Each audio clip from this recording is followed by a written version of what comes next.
سلام میمنه تمه ده چې تاسې به روغ جوړ او صحتمند وئ. نن راځو یو بل یونټ شپږ ویشتم فصل ته. لومړی لغت دی اډوایس، مشوره. صحیح ده؟ ساده. الانګ په اوږدو، او اټینشن معنا په توجه، یعنی توجه پاملرنه چې یو څه ته باید وکړي او یا خیال ساتل. اټراکټ جذبول، یعنی د یو کار په واسطه باندې کیدای شي ته نور خلک جذب کړي، جذبول. کلایم معنا ختل، بي نه ویلی کېږي، سایلنټ ده. ډراپ څڅول، غورځول. هی ډراپ د کیچ، که نه موږ وایو هغې کیچ ډراپ کړ. فاینل معنا اخري برخه، په اخر کې. فاینل په اخر کې. فردر لرې یا اضافه تر. امپلای معنا اشاره کول، یعنی یو څه ویل خو بغیر له خبر. امپلای اشاره کول. مینټاین ساتل.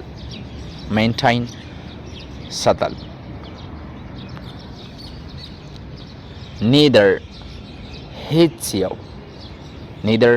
یو. otherwise که څه هم.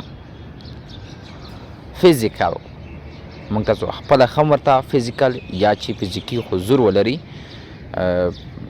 یو حضور دوه قسمه ده، یو معنوي حضور ده چې په سترګو یې نشو لیدلی، یو فیزیکل ده چې موږ تاسو هغه لیدی شو، لمس کوی شو. او فرو معنا ثبوتول. ریاکټ عکس العمل کول. رایډ سورلي کول. سچویټډ موقعیت، څه دغه یو ځای یو شی موقعیت ولري. سوسایټي ټولنه. سټانډرډ معیار. سجیسټ پیشنهاد کول. اوس راشئ سټورۍ برخې ته. آرچي ان هیز ډنکي، آرچي او د هغې ښه. اولډ آرچي نیډډ، یو پوخ عمر لرونکی آرچي اړتیا لرلی سم مني، بعضې پیسو ته. هی ډیسایډډ، هغې دا پرېکړه وکړه. ټو سیل چې خرڅ کړي. هی ډیسایډډ، هغې پرېکړه وکړه. ټو سیل چې خرڅ کړي. هیز ډنکي، د هغې خر. سو له همدې امله هی ان هیز سن ټام، دا یو د هغې زوی چې ټام نومیدو، وین ټو ټاون، ښار ګوټې ته لاړل. اټ واز سچویټډ مینی میلز اوی، دغه ښار لرې و یو څو میله. سون زر تر زره، د میټ او ومن، دوی له یوې ښځې سره د لارې مثلا په دغه د لارې په اوږدو کې مخامخ شول. هغه ورته وایي ویر آر یو ګوینګ، تاسو چیرې روان یې اوس؟ شي آسکډ، دې پوښتنه وکړله. ټو ټاون، له ټاون نه. سیډ آرچي، شي آسکډ، دې پوښتنه وکړله. نو په هغه وخت کې دې ځواب ورکړ چې ټاون ښار ته روان یو. د چا ورته وویل؟ سیډ آرچي ورته وویل. هغې نه وروسته ورته وایي ان سمارټ پرسن ووډ رایډ د ډنکي، هوښیار کس خو په خره باندې سورلي کوي. شي سیډ، دې ورته وویل. وټ آر یو امپلاینګ، دغه آرچي آسکډ. آرچي له دې څخه بیا وپوښتل له هدف دې له دغه خبرې څه دی، یعنی ایم ویری سمارټ، زه خو هوښیار یم. آرچي وانټډ ټو لوک سمارټ، دې په خاطر چې آرچي هم ځان ثابت کړي چې هوښیار ښکاره شي. سو هی کلایمډ آن ټو د ډنکي، نو له همدې امله آرچي د په خره باندې سپور شو، یعنی خره باندې سورلي شروع کړه. then they continued in the direction of the town، همدغسې هغه د ښار په طرف جریان ورکړ سپار ته. further along the road، دغه سړک په اوږدو کې، د سړک په فاصله کې کله چې د meet a farmer، له یو بزګر سره یې ولیدل.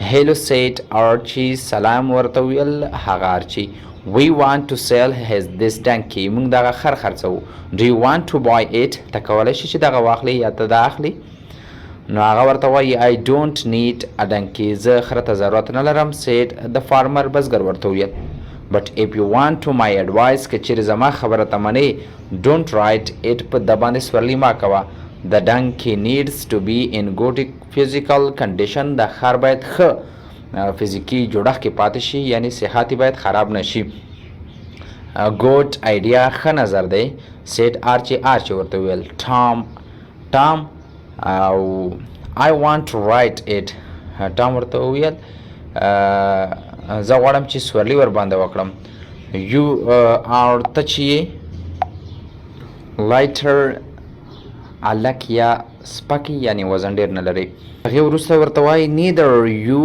nor your son should write it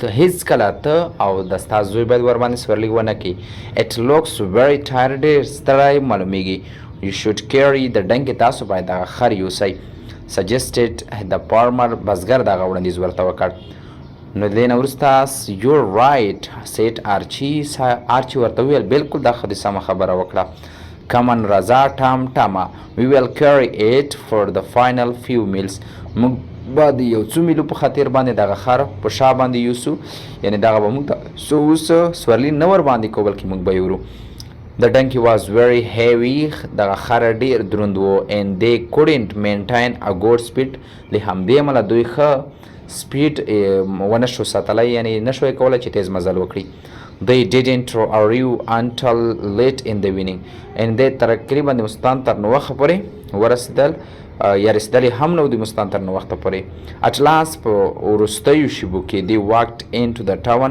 دوی د ښارګوړي په طرف قدمونه ووهل لاړل but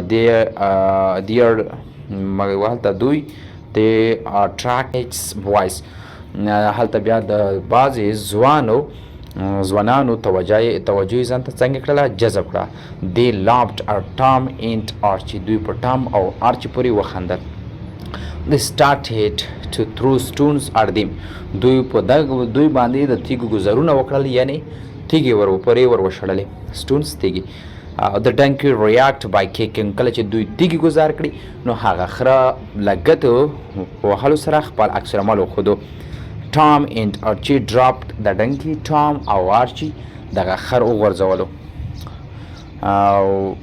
it fell on the ground هغه په ځمکه باندې وغورځېدو and then ran away او لرې ورڅخه منډه کړه Archie lost his donkey بالاخره Archie هغه خر له لاسه ورکړ he went home without no money هغه کور ته به داسې حالت دی what does this story teach us دغه پوښتنه کوي په دغه کتاب کې چې دغه کیسې څخه موږ څه زده کړل we cannot please everyone in our society چې موږ نشو کولی چې خشول وساتو هر څوک زموږ په ټولنه کې don't take everyone advice د هر چا مشوره مه اخله د هر چا نه ته سلام مه اخله but set your own standards په خپل معیار باندې لاړ شه خپله یو کوم څه چې تا ځان ته غوره کړی په هغه باندې لاړ شه فرو ثابته کړله to everyone هر چا ته that you can make decision by yourself چې ته کولی شي چې په خپله پرېکړې وکړې otherwise که څه هم you may end up که څه هم ته په اخر کې وي